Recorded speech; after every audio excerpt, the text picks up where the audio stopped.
Shalom, shalom, shalom, bénis le Seigneur, vous tous qui êtes là maintenant en ce moment, vous êtes connectés, branchés sur www.tvlafoienjésus.net. Vous êtes là pour suivre votre émission préférée, l'Alliance Divine. L'Alliance Divine, c'est ton émission, c'est son émission, c'est mon émission, c'est notre émission. Elle est présentée par votre sœur, votre maman, votre pasteur Honorine Isao. C'est la femme et l'épouse d'un seul homme, de l'apôtre Isao Bolavi. Là où tu te trouves en ces moments, dans le lieu de travail, sur le lit de l'hôpital, partout, ici ou ailleurs, laisse que la grâce et la paix du roi de Salem pénètrent dans ta vie. Aujourd'hui, c'est une journée spéciale parce que nous recevons des invités spéciaux qui nous viennent de loin, d'ailleurs, et ils sont là pour apporter la bonne nouvelle du royaume de Dieu. Nous avons toujours comme habitude de recevoir les serviteurs, les servants de Dieu qui viennent nous apporter la bonne nouvelle qui vient du royaume. Sans plus tarder, je vais vous laisser découvrir nos invités, je vais les recevoir et nous voulons commencer cette émission avec le Saint-Esprit de Dieu. Là où tu es, ne change pas de chaîne, ne te déconnecte pas, ne zappe pas, reste branché, tu seras content et le Seigneur te bénira. Au nom de Jésus, quelqu'un dit avec moi, merci Seigneur Jésus, gloire et louange à toi Seigneur Jésus, Amen, Amen et Amen.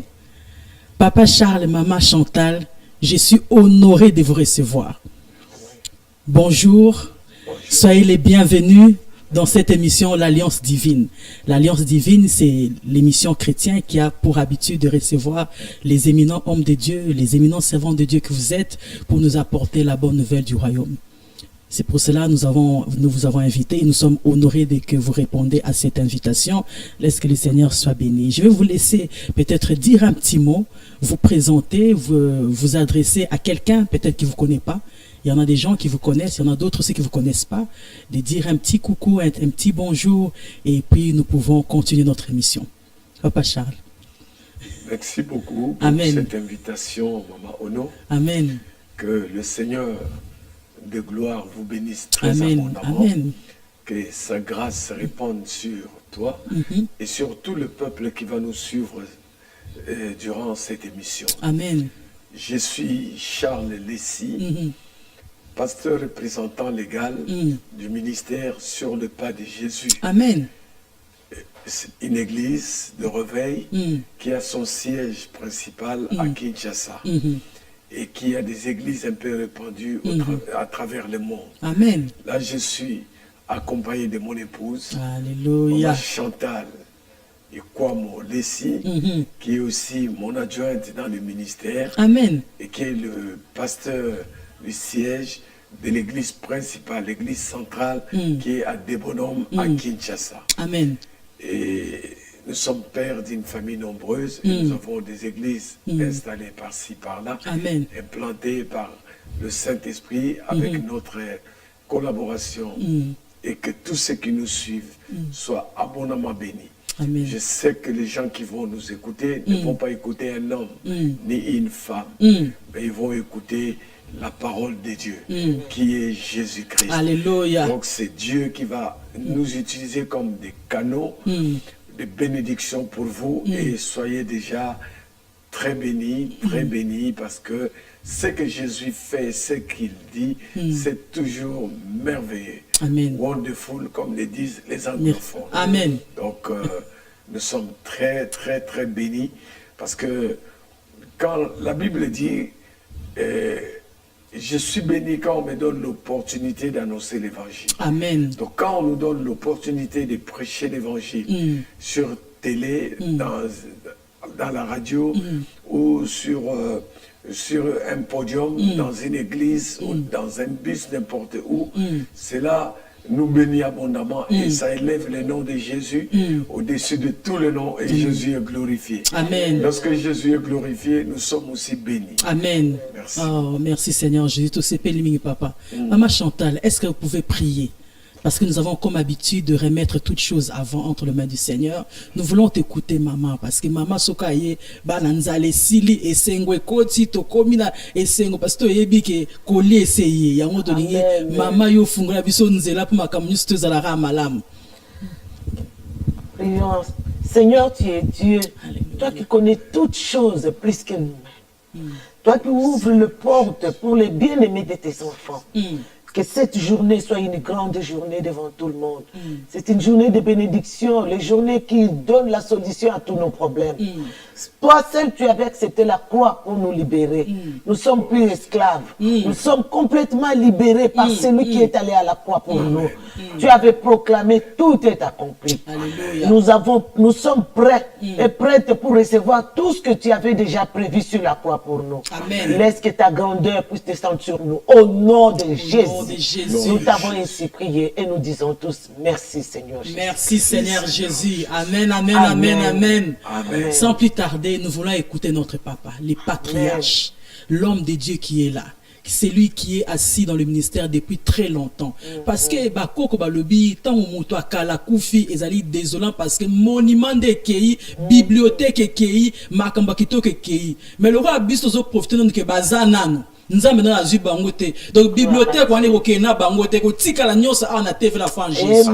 Comme ça bango so bakei bakena bakeka akopema. Biso to tikala na bibliothèque, to tikala na monument, to tikala na évangile, to tikala na expérience na bango, to tikala makamnyo soto. Sans plus tarder, je vais laisser la parole au patriarche.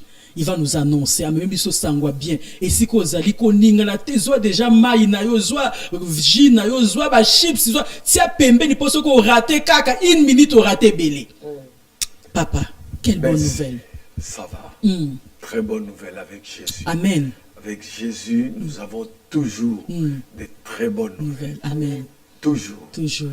Même si nous traversons des moments difficiles, même si nous traversons la vallée de l'ombre et de la mort, mon cœur ne craint point. Amen. Car son bâton et sa houlette nous rassurent. Nous rassure toujours. Il est le seul qui peut nous rassurer. Amen. Dans toutes les situations que nous traversons. Amen. Bonnes comme mauvaises. Amen. Mais je crois que tout est bon. Amen. Tout est bon. Amen. Papa, le thème d'aujourd'hui, je vais laisser les peuples de Dieu découvrir et même le thème que tu nous as préparé ce soir. Et nous voulons écouter un peu en long, en large ce que le Seigneur a préparé pour nous à travers de vous ce soir. Le thème est le suivant. Amen. Avec le reste, avec les restes, Dieu va faire des exploits. Amen. Amen. C'est-à-dire que même on peut nous tout prendre. On nous prend tout. Mais avec le peu qui nous reste, le souffle, Dieu va faire des exploits. Amen. Amen. Ce qui fait que, place au vanni, ce qui vous a découragé, ce qui vous a fatigué, ce qui vous a dit sous comment au bon de la terre, vana no kimia. Yokandege malobo ekobima. Amen. Bonzambe na nzambe ekolata yo. Amen. Et tant ekolata yo ekomema yo na courage. Eko décanter ba situation lelo eza vraiment pourquoi moko il y a solution, il y a guérison, il y a délivrance, il y a miracle, puis ya makambo nyonso ya kitoko. Oyo luka, o musupe na no yeba ngote. Okomona ngope okozango lelo na komona Yesu. Amen. Maman, non, Isuro, Ezanakati a Mokane à 2 rois. 2 rois. 2 rois, chapitre 19. Tout bandia, on a verset 1, mais tout tanga quelques versets seulement. Tout bandia, verset 4. Tout kepe, tout sauté, biska moussous. 2 rois, chapitre 19. 2 rois, chapitre 19. Toké, tout bandit dans 1, mais tout s'appuyer plus dans 4 et 14. Donc, toké n'est Saint-Esprit à conduire biso. Amen. Je lis la parole de Dieu au nom du Seigneur. Amen. Lorsque le roi Ézéchias eut entendu cela, il déchira ses vêtements, se couvrit d'un sac et alla dans la maison de l'Éternel. Il envoya Eliakim, chef de la maison du roi, Shebna, le secrétaire et le plus ancien des sacrificateurs, couvert de sacs vers Ésaïe le prophète, fils d'Amoth. Et ils lui dirent, ainsi parle Ézéchias, ce jour est un jour d'angoisse, de châtiment et de d'opprobre, car les enfants sont près de sortir du sein maternel et il n'y a point de force pour l'enfantement. Peut-être l'Éternel ton Dieu a-t-il entendu toutes les paroles de Rabshakeh, que que le roi d'Assyrie, son maître, a envoyé pour insulter au Dieu vivant, et peut-être l'Éternel, ton Dieu, exaucera-t-il ses châtiments à cause des paroles qu'il a entendues. Fais donc monter une prière pour le reste qui subsiste encore. Les serviteurs du roi Ézéchias allèrent donc auprès d'Ésaïe, et Ésaïe leur dit, « Voici ce que vous direz à votre maître. Ainsi parle l'Éternel, n'effraie point des paroles que tu as entendues et par lesquelles m'ont outragé les serviteurs du roi d'Assyrie.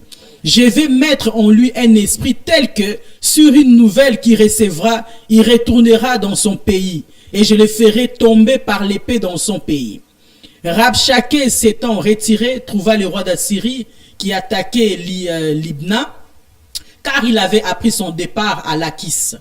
Alors le roi d'Assyrie reçut une nouvelle au sujet de Tiraka, roi d'Éthiopie. On lui dit, voici, il s'est mis en marche pour te faire la guerre. Et le roi d'Assyrie envoya de nouveau de messagers à Ézéchias en disant, vous parlerez ainsi à Ézéchias, roi de Juda, que ton Dieu auquel tu te confies ne t'abuse point en disant, Jérusalem ne sera pas livrée entre mains de roi d'Assyrie. Voici, tu as appris ce qu'ont fait le roi d'Assyrie à tous les pays et comment ils les ont détruits, et toi tu seras délivré. Les dieux de nations que mes pères ont détruites, les ont-ils délivrés? Gozam, Charan, Resef et les fils d'Éden qui sont à Télassar. Où sont le roi de Hamath, le roi d'Arpa et le roi de la ville de Sepharvaïm, Ena et Diva? Ézéchias prit la lettre de la main des messagers et la lut. Puis il monta à la maison de l'Éternel et la déploya devant l'Éternel, à qui il adressa cette prière. Éternel Dieu d'Israël, assis sur le chérubin, c'est toi qui es le seul Dieu de tout le royaume de la terre. C'est toi qui as fait les cieux et la terre. Éternel, incline ton oreille et écoute. Éternel, tes yeux et regarde. Entends les paroles de Sabérite, qui a envoyé Rabshakeh pour insulter au Dieu vivant. Il est vrai, ô Éternel, que les rois d'Assyrie ont détruit les nations et ravagé leur pays, et qu'ils ont jeté leurs dieux dans le feu. Mais ce n'était point des dieux, c'était des ouvrages de main d'homme, du bois et de la pierre, et ils ont anéanti. Maintenant, Éternel notre Dieu, délivre-nous de la main des Sachérites, et que tout le royaume de la terre sache que toi seul es Dieu, ô Éternel. Alors Ésaïe, fils d'Amoth, envoya dire à Ézéchias, ainsi parle l'Éternel, le Dieu d'Israël. J'ai entendu la prière que tu m'as adressée au sujet de Sachérite, roi d'Assyrie. Voici la parole que l'Éternel a prononcée contre lui. Elle te méprise, elle se moque de toi, la vierge fille de Sion. Elle hoche la tête après toi, la fille de Jérusalem. Qui as-tu insulté et outragé? Contre qui as-tu élevé la voix? Tu as porté les yeux en haut sur le sein d'Israël. Par tes messagers, tu as insulté le Seigneur, et tu as dit avec la multitude de mes chars, j'ai gravi les sommets des montagnes, les extrémités du Liban. Je couperai les plus élevés de ses cèdres, les plus beaux de ses cypres, et j'entendrai sa dernière cime, sa forêt semblable à un verge. J'ai creusé et j'ai bu des eaux étrangères, et je tarirai avec la plante de mes pieds tous les fleuves de l'Égypte. N'as-tu pas appris que j'ai préparé ces choses de loin, et que je les ai résolues de le temps ancien? Maintenant, j'ai permis qu'elles s'accomplissent, et que tu réduisisses des villes fortes en morceaux de ruines.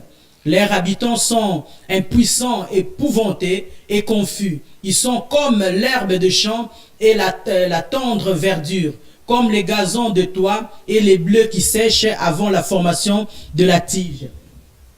Mais je sais quand tu t'assis, quand tu sors et quand tu entres, et quand tu es furieux contre moi, parce que tu es furieux contre moi et que ton arrogance est montée à mes oreilles, je mettrai ma boucle à tes narines et mon mort entre tes lèvres, et je te ferai entourer par le chemin par lequel tu es venu. Que ceci soit un signe pour toi. On a mangé une année les produits du grain tombé, et une seconde année ceux qui croient de soi-même. Mais la troisième année, vous sèmerez, vous moisserez, vous planterez de vignes et vous en mangerez le fruit.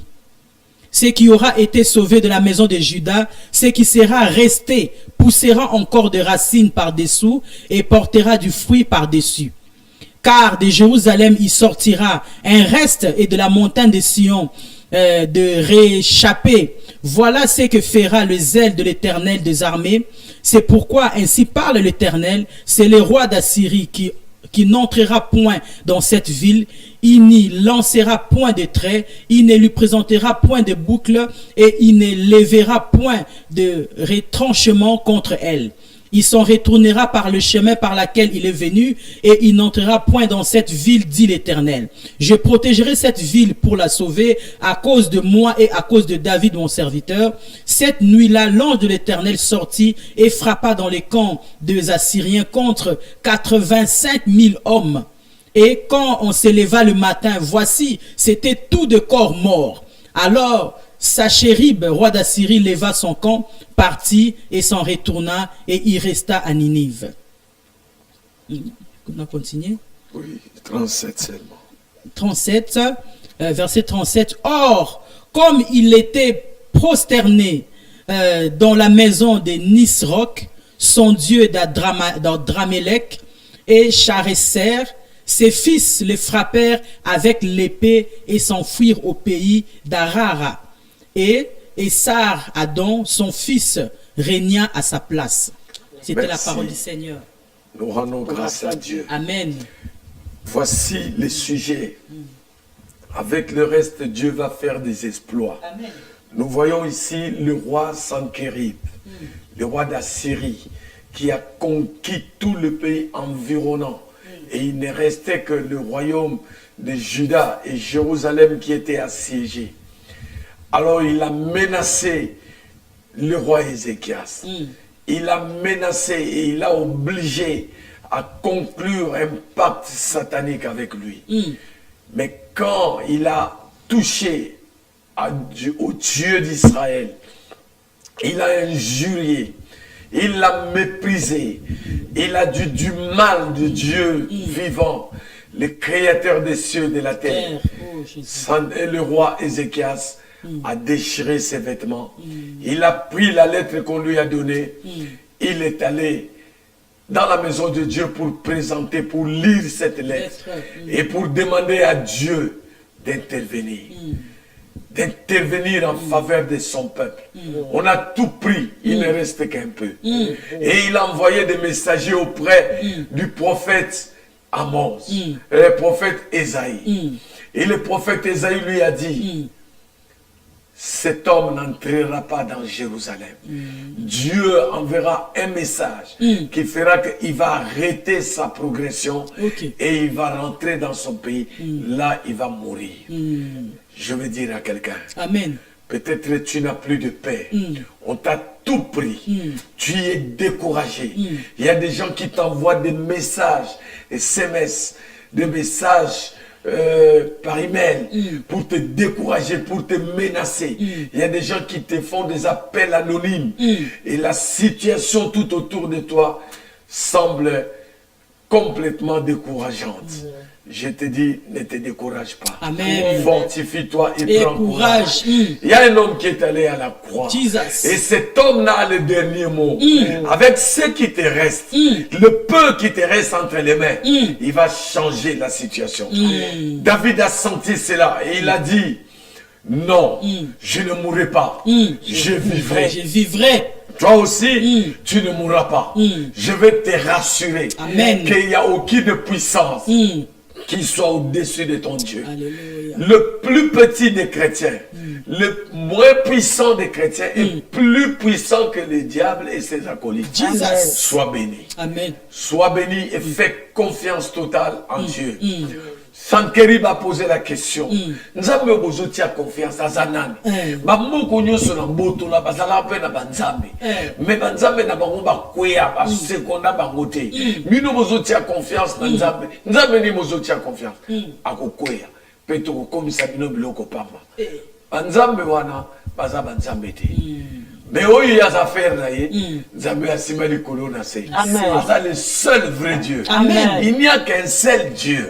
Et toi, il t'a créé de peu inférieur à lui. Et il t'a donné la gestion de toute sa création. Donc, il y a différent. Vous êtes différent là-bas tout le monde. Yo. Bango baza bango. Nzambe wana ce que tourner regard verrier. Otie espoir na yo pe confiance totale pa na ye. Amen. Akoya na secours na yo. Ata obeli malade yo munga ngalobi impossible. Okonga obika lisute. Ça déjà volonté na yo bana ko koma ba testament. Roi Ézéchiel soit nappé, akutana na prophète, Esaïe a yebsaye, malade obeli okobikate, okobikate, ça l'a déjà testament na yo. Ézéchiel sa fukama, alela, abelela Nzambe na Israël, Nzambe yebisi alobi na Nzambe, talata bolamu mukeo na sala, ata muke, ata kombo ya pamba ya Jésus na belela. Pour yolobi quiconque invoquera le nom du Seigneur sera sauvé. De comment signe, de comment bali ozotalanga, peu importe les situations à traverser. Ézéchiel a subir menace. Atini envoyé par un prophète pour prophète à Mondela pour le reste, le faible reste.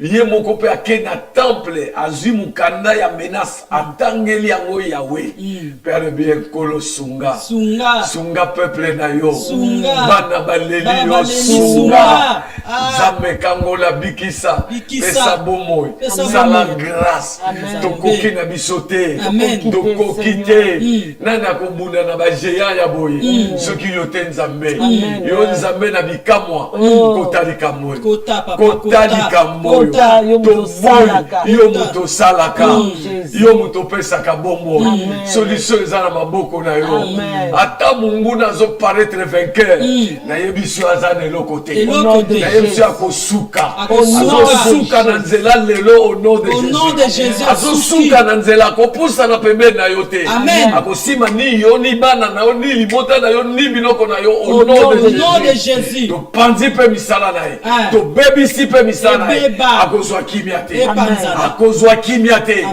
lelo bakake ebetaka sambula ekobeka ekokita pe ekopanza au nom de Jésus bien aimé nalinga fortifier nalinga yebisa yo na lobi makambo oyo Nzambe asengeli kosala miracle eza kati na yo eza libanda na yo te ata mwa fwa na yo ya moke lokola graine ya seneve Nzambe akozwa yango Nzambe akobouge mabele mpe nayebisi yo na ntango oyo mabele tout autour na yo ezoningana mpe bendemi nyonso bakana basala yo mabe mabe wana ekozongela bango aloba alobi je ferai manger à vos oppresseurs leur propre chair. Bandoki nyonso banyokola yo. Ba prépara banzungu po balamba yo. Bako sutuka. Na kati ya nzungu wana bango mokona bana na bango bamire. Amen. Yo bakomona bolisute. Nani yango akoko simba o Nzambe asimbi akobotolo Nzambe asimbi na maboko. Nzambe motote. Azate. Fortifie-toi et prends courage. Nalingina yebisa yo loko moko que vie ya moto ezalaka na beta. C'est-à-dire que souffrance eza pe étape ya vie. Mais eza suka ya masolo na yo te. Souffrance c'est quoi na yo. Alobi le malheur atteint souvent le juste virgule. C'est-à-dire que phrase ezo continue. Malheur ko yela yo. Ko bungisa bambongo. Ko bungisa biloko. Ba faire reposer les autres tambola bien te. Mbongo no so ezimbi. Nalobi na yo virgule. Mais l'Éternel t'en délivre toujours. Zamba okangola.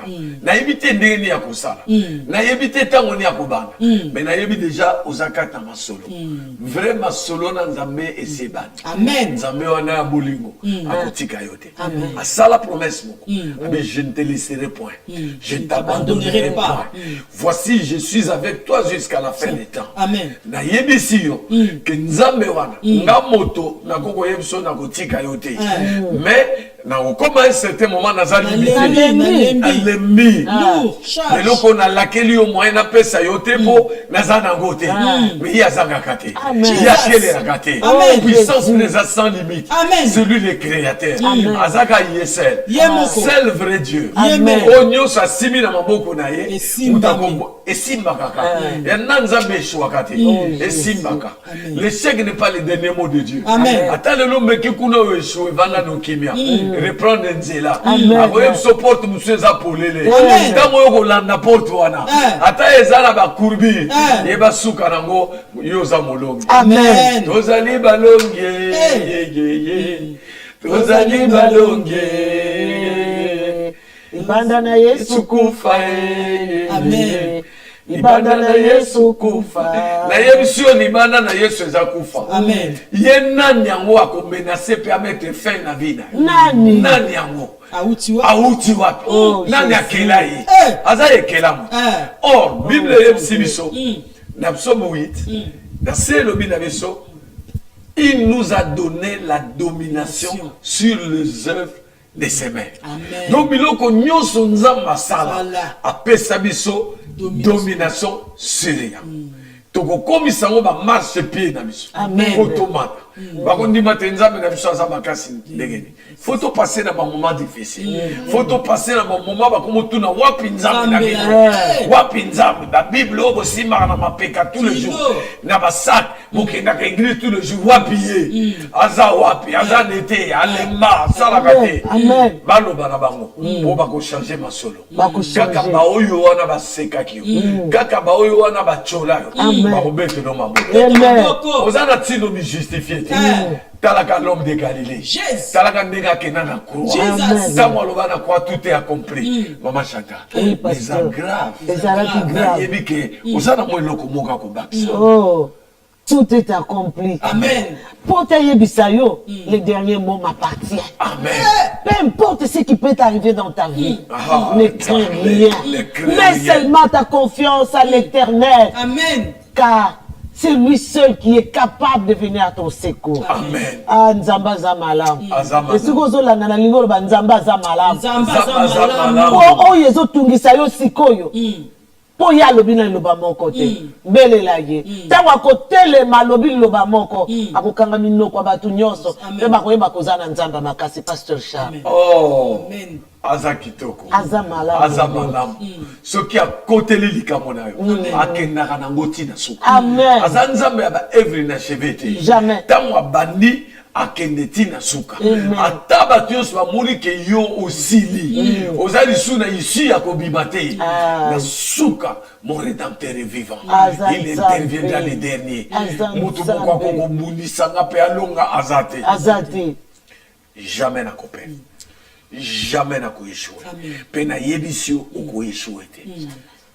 Papa Charles na katu malba muke ezana ndeko mo azolanda biso awa atikali penzo balobaka ke eloko eyite azongi musala boy kaka ndenga zalaki na saka mais nyonso na ndako eziki incendie akomi bo incendie bana bazalaki te bana ba utikla na yena bana bazotala ndako ndako na kati ya ndako mbonga ba makelemba na kati ya ndako marchandise abatu ya defsaka na kati ndako na ya yebi loko pe na kati ndako donc azawana ayebi ta kubanda wapi kosuka wapi esika kolala ezate pour le moment na centre baba héberger mais azomi tout na bi mais nzamba ngo pa komokota ba doute parce que nzamba oyi mo rapesa ngambo ya commerce yemuka branchenga na ba commerçant na tekla bona zo moi mivé ce qu'on ndena ko permettre que biloka batu ce qu'on robana ndenini kozongisa banyonga bato makelemba.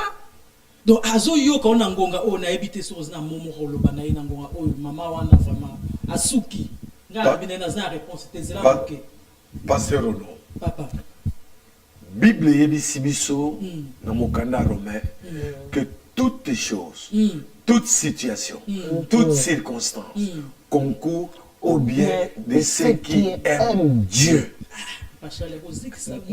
Mutuna nanga ezabwe kozika eza nango problème te kozika sanyo seza nango problème te maman ono ata mbongo batu c'est rien devant Dieu c'est rien problème ezake alinga nzambe amen malgré situation wana alinga nzambe parce que nzambe akobalo la situation wana akobalo la situation wana ya mawa ya détresse Bible lobi dans leur détresse ils crièrent à l'Éternel et l'Éternel les en délivra. Nzamba ko kangola yo. Maman na situation zanango ko désespéré te. Ko tia nzambe na doute te. Akobano la situation pour ko connaître la situation mokili mobimo ba yeba ki passe na yo. Ba ko yoka masolo pe ya ndenge nzambe akosala na vie na yo. Amen. Nakope sope témoignage moko. Amen. Ezalaka na papa moko azaka diacre l'église Songolo na Congo. Amen. Papa wana azalaki diacre l'église pe azako travailler na société Songolo.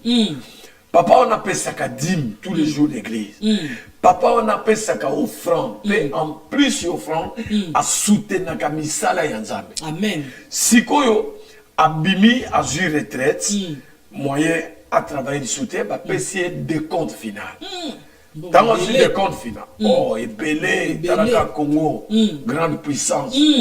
Donc, à Zumong et Belé, à Longoli Dim, à payer pas Moutounan Djambe, Moutounan Djambe à Pamboli.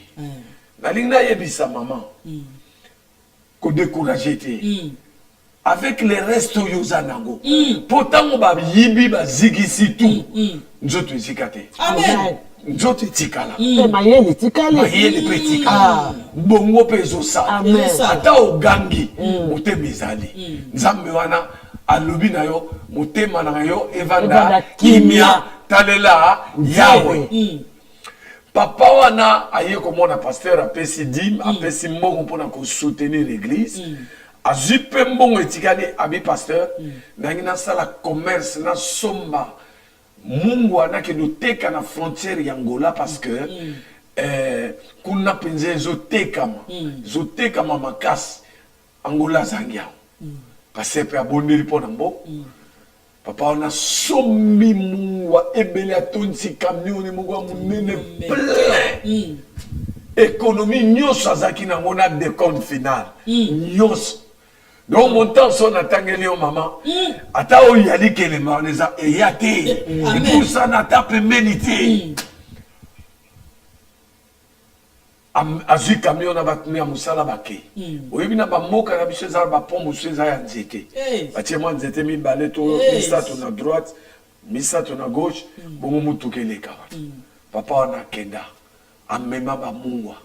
Azaki sûr que tango akoteka asali calcul pe amoni déjà montant nini ya kozwa Jesus asala calcul moko penza le but non c'est fini pauvreté sili pe pauvreté ko simanga li souté après ça au revoir la pauvreté pe ayebsi bana na bovanda kimia na zoya dana koya makambo ko bouger na fungola bino penzela ba bikili papa on a commis le collier à pont na mutuka yazaki na cabine yena chauffeur pe na sima batune ya misala bavandi du kolo ya camion au moment na camion tondi ba bombe pe le kolo bavandi ba bâche remorque plein ba comment na pont on a pneu ya liboso leki mais ya sima e glissé mutuka nyoso ezindi na mai.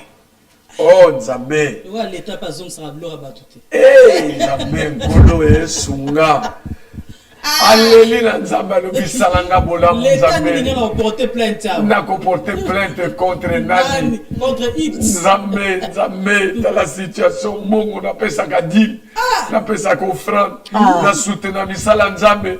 Na pesi mongo mutu na yo musale na yo abondeli. Mutu Nzambe abondeli.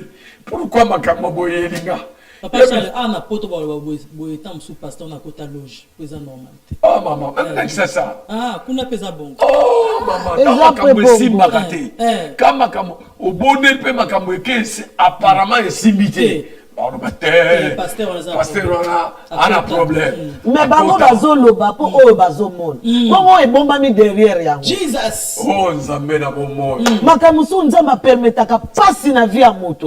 Parce qu'ayebi oza à l'école du Seigneur. Amen. Après souffrance wana, Dieu lui-même viendra te visiter pour la deuxième fois. Amen. Et na visite wana seconde fois, ako éclairer yo pe ako pesa yo avantage yo zangaki na première visitation. Amen, amen, amen. Nzamba za mutu te, aza nzambe. Au nom du Seigneur. Alléluia.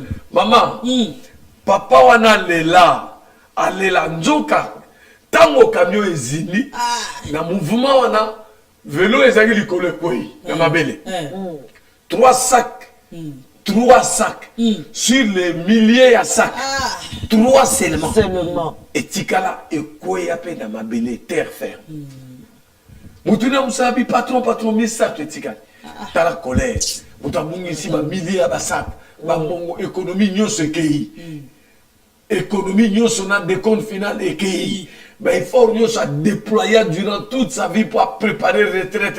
Ekei. Oh, Nzambe ana makambo ya minene. Nzambe ana makambo ya minene. Ah! Nzambe wana alala kate. Ata omoni ke makambo ezo simba te.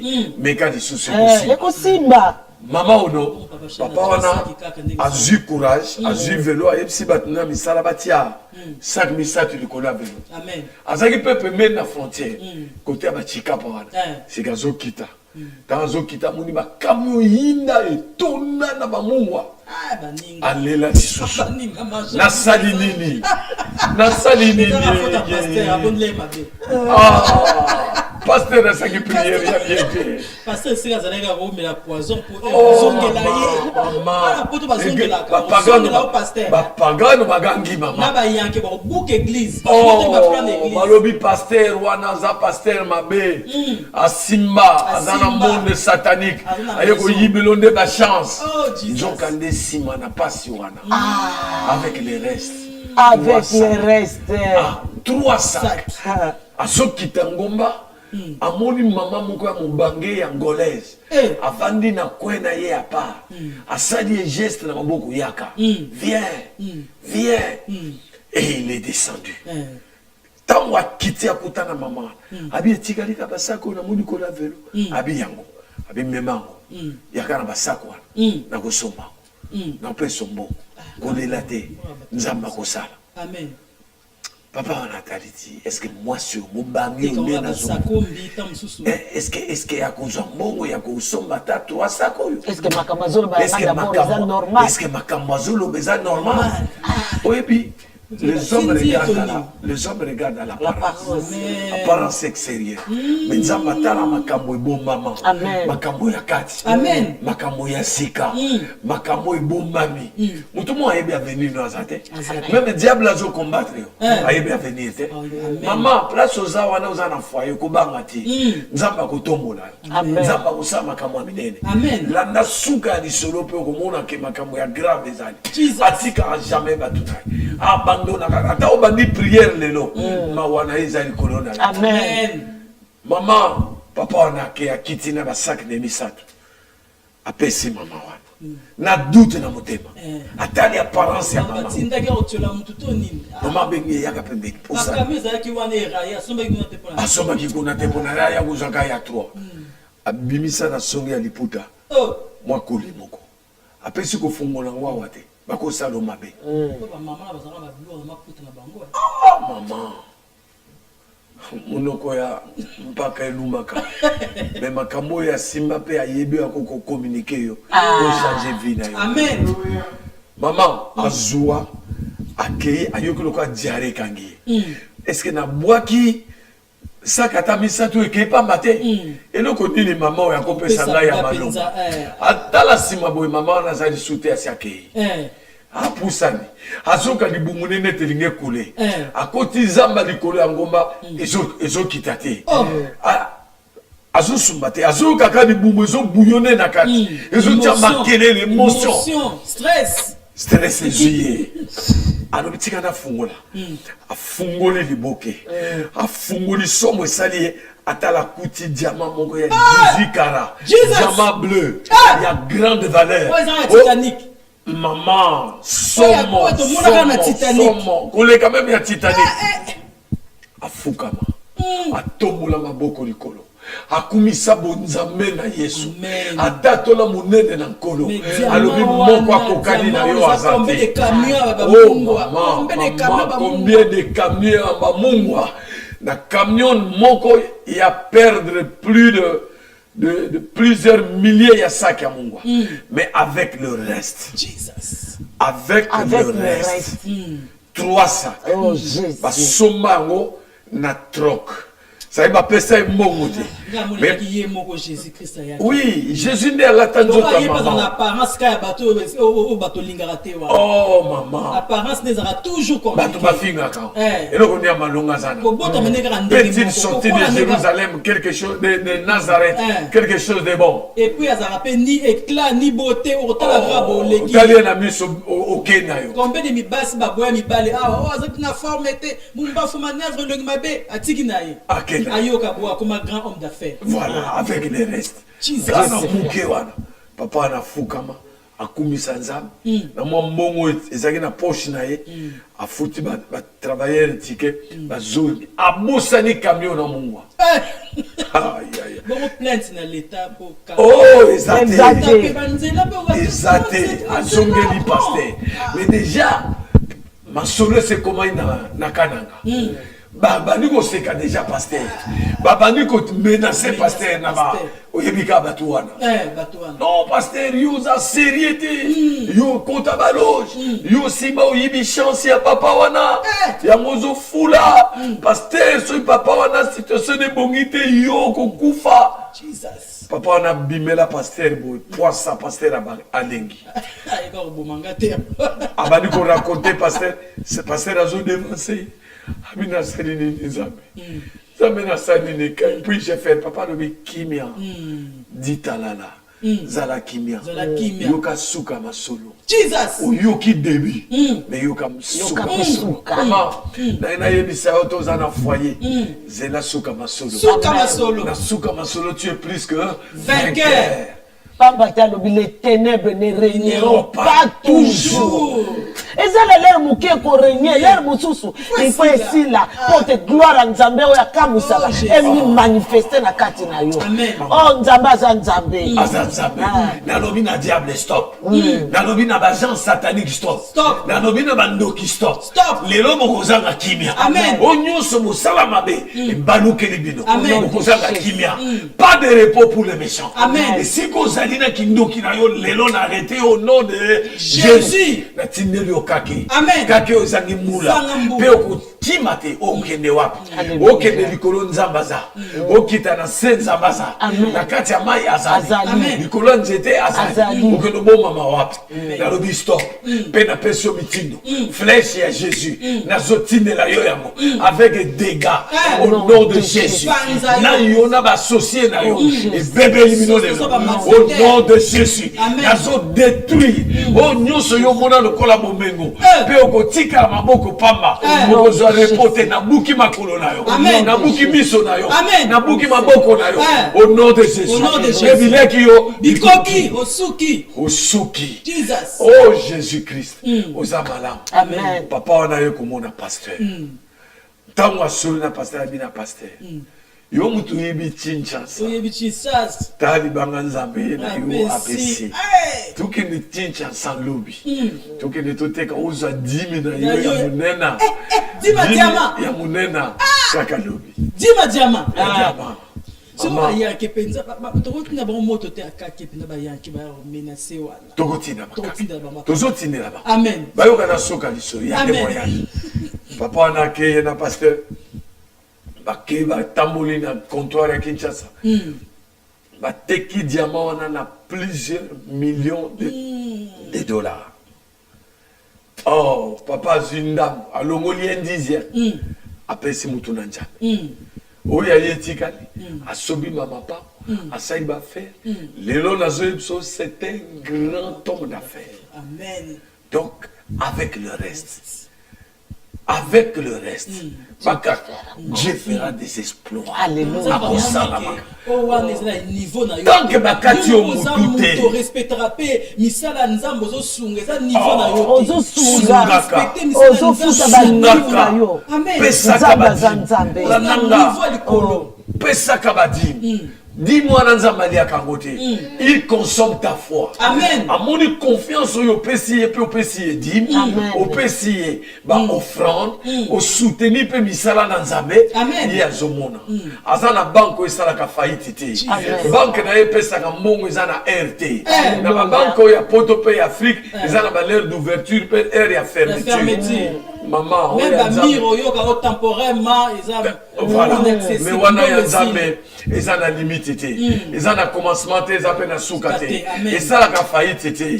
Oh, sur Prime, sur une crise monétaire, tout le monde à la carte. Même à 1h du matin, on ne peut pas mourir. Amen. À 1h du matin, on peut retirer mon banque à Nzambé. Oh, bien-aimé. Mais ça ne m'aime pas dans Nzambé. Avec les restes. Amen. Dans mon Samson. Maman, on a là sur la Samson. Landa papa. On t'a appelé yango. Na t'a appelé yango mingi. Maman Samson a commis ta belle. A Kenan la mission. C'est pourquoi qu'on sait que nous sommes en bêté. Son moni nous sommes en bêté, il va quelque part. Azaka ka moto. Mais Katinaye, nous avons mouné naza. Moto ça c'est moto à coco manzambete. Amen. Ah, nzamba za malamu mingi. Maman Samson a livré secret naye et pas Dalila. Faible. Dalila bengi, ba Kati, Samson Souki, ba toboli monsieur à Samson. Samson a mouru comme d'habitude. Je m'en sortirai. A bouger mon monsieur Toboka. Exact. La perte de la vision entraîne la mort. Tiens mon amoutou. Monsieur à Samson et Toboka pour toujours. Alors, tant que ça dépend de nous, évitons des erreurs. Gardez jalousement vision de Zambapesi. Amen. Bazui Samson bâti la prison. Moto a nyokoli ba Philistin. Balobi le loto zuyo. Oh, il y a une promesse. Ana ilaka, moto ana ilaka na Nzambe. Kotola yete. Kofinga yete.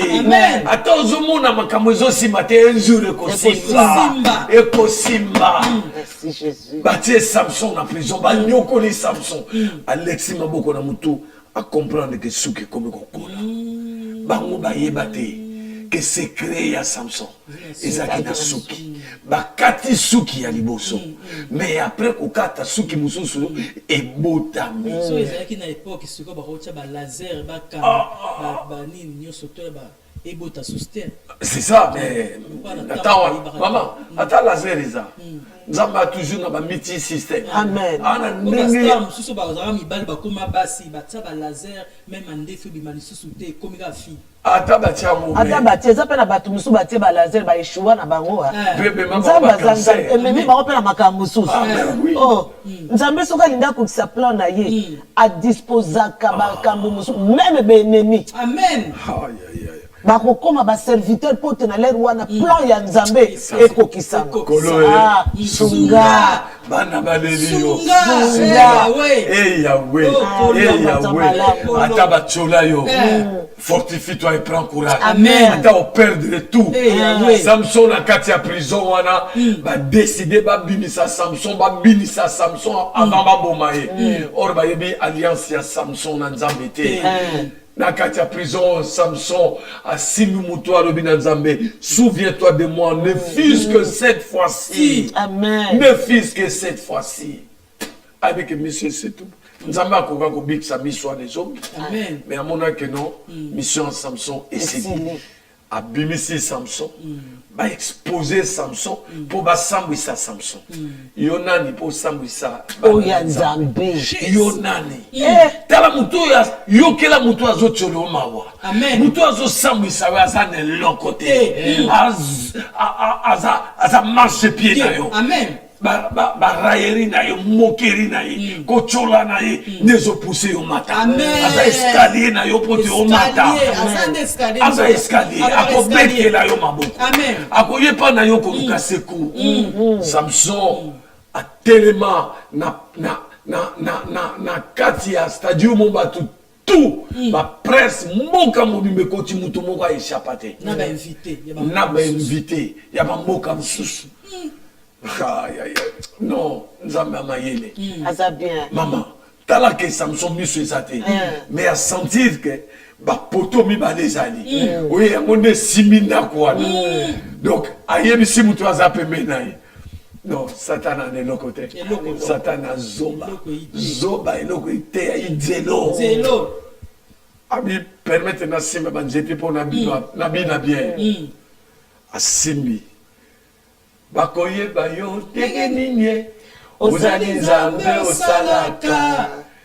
Yawe sala. Tama so binda boya simbi ba poto wana mibale. Nyoso elala. Mutu a échappé à Zati. Banangani, ba prince angani, ba roi ba paya, Bangoto bakenda. ba touriste, mon côté a échappé. Na Samson pe akei. Ba yoko et bemi à Samson. Samson a compris mission na ye. Pe Israël les a qui délivré. Amen. Amen. Ce comme a solo na yo. Israël longa. Amen. Tu as vraiment toute la confiance.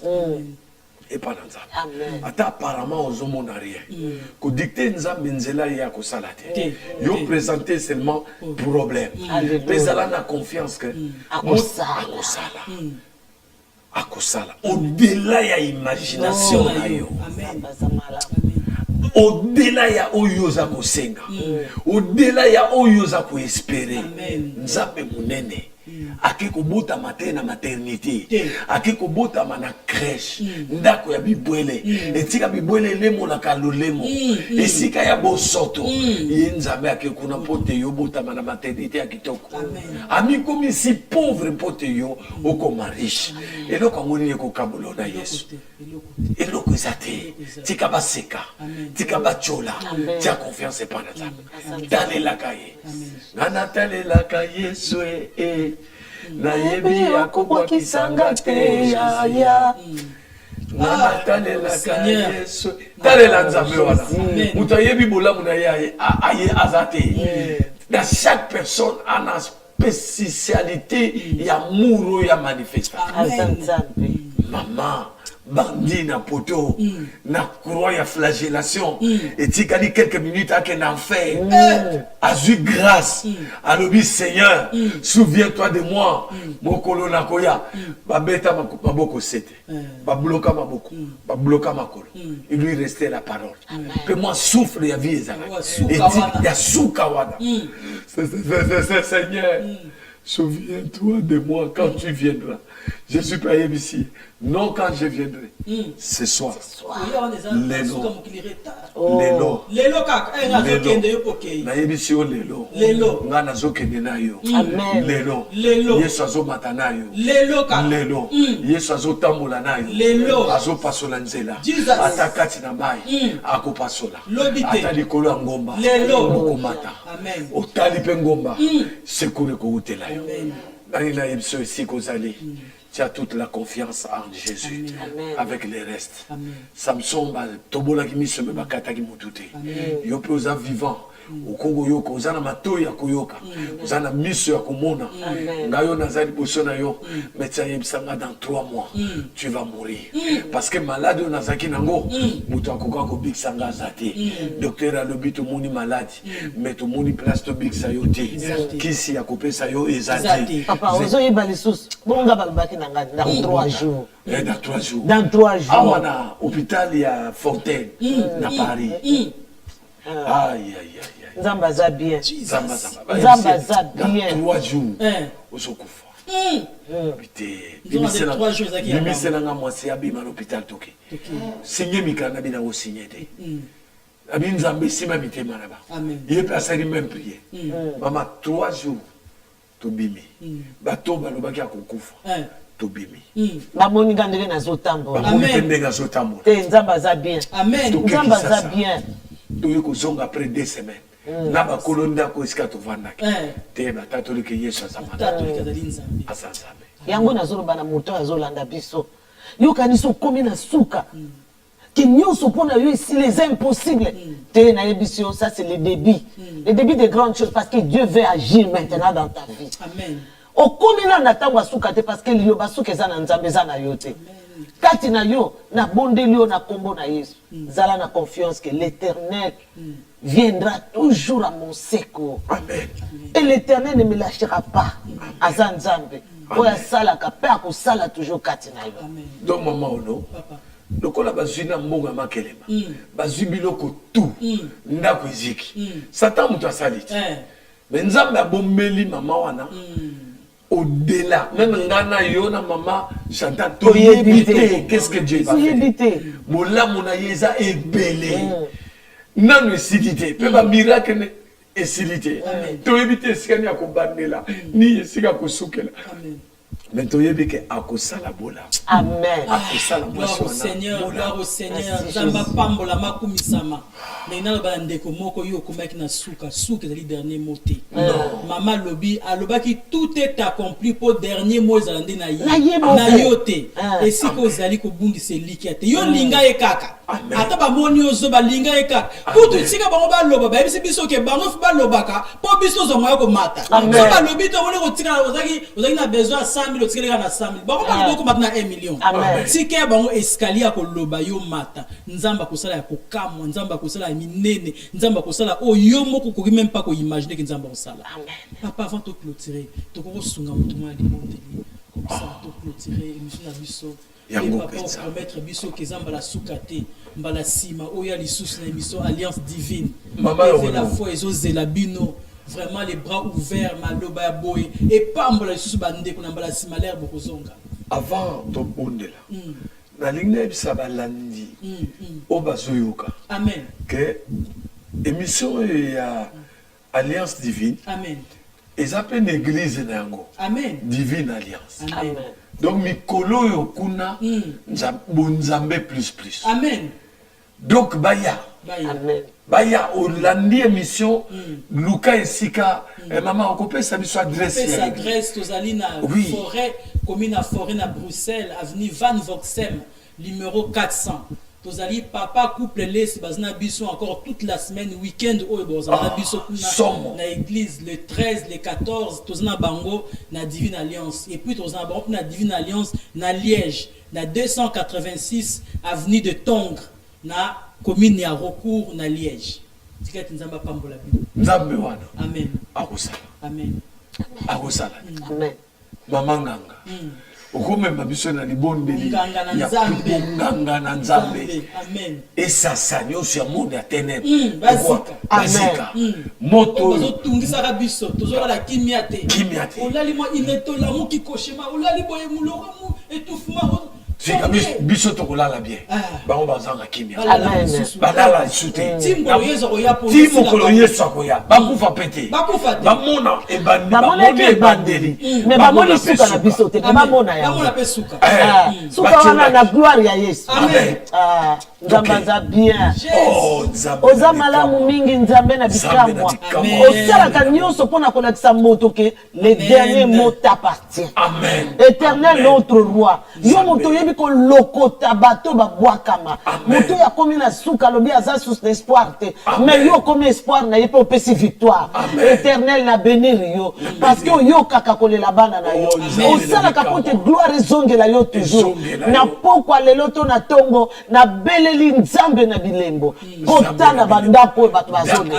Kota na bandako ekauki. Yo poti sa biloko esika bato ba qualité pe ko botama. Yo poti sa espoir esika moto aza désespéré. Yo koti sa victoire esika moto akonti na kati na ba perte. Tona makambo nyonso. Ozali Nzambo ya sala ka makambo. Yo moto lobaki venez à moi vous tous qui êtes fatigués et chargés. Moi je vous donnerai du repos. Donne maintenant ton repos. Bana na yo nyonso. Koti sa guérison. Nyonso esuka malamu.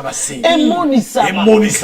Oyo eza intervention. Tu es le Dieu de maintenant. Alléluia. Alléluia. esika ozali yamba, Merci. esika ozali zala guéri, Na kombo na esika Yesu. ozali zala restauré, Au nom puissant esika de ozali Jésus. zala béni, Amen. oyo nyonso asima yo azokweya, Amen. oyo asala yo mabe ezongeli, Akweya. ezongeli ye plus Au nom Ezongeli na puissant kombo. de bamaladi Jésus. nyonso ezalaki epai na yo ebimi mpe eke epai na yo. Et libéré complètement Libéré corps corps na na yo, yo. esprit de mort les libéré, esprit nyonso ya destruction les libéré, esprit ya victoire, ya victoire, ya élévation, Amen. ya santé, Amen. ya libala, Amen. ya bobota, Jesus. ya élévation, Oh, ya Yahweh. mikanda, Oh, ya Yesu. richesse, Alléluia. nyonso ya kitoko Amen. epesamela yo au nom de Jésus. Yamba, yamba miracle na yo, yamba guérison na yo, yamba délivrance na yo, au nom puissant de Jésus. Yamba bolamu nzamba azosala yo. Seigneur, Zala béni. pour ta bonté, pour ta fidélité. Alléluia. Merci Seigneur. Merci. Oh, bien-aimés dans les Seigneurs, nous sommes tellement dans la joie. Et là, on va s'appeler les sous-soutés. Nous c'est le bami. Prière, la biso comme karake, musal nanzamba zone la biso sumbala sima. Amen. Entre-temps, quelqu'un va dire avec moi, merci Seigneur Jésus. Merci. Merci Seigneur Jésus. Merci Seigneur. Gloire et louange à toi Seigneur Jésus. Gloire et louange à toi Seigneur Jésus. Amen, amen, Amen. et amen. Amen. Au revoir et à très bientôt. Merci. Papa, ça va pas.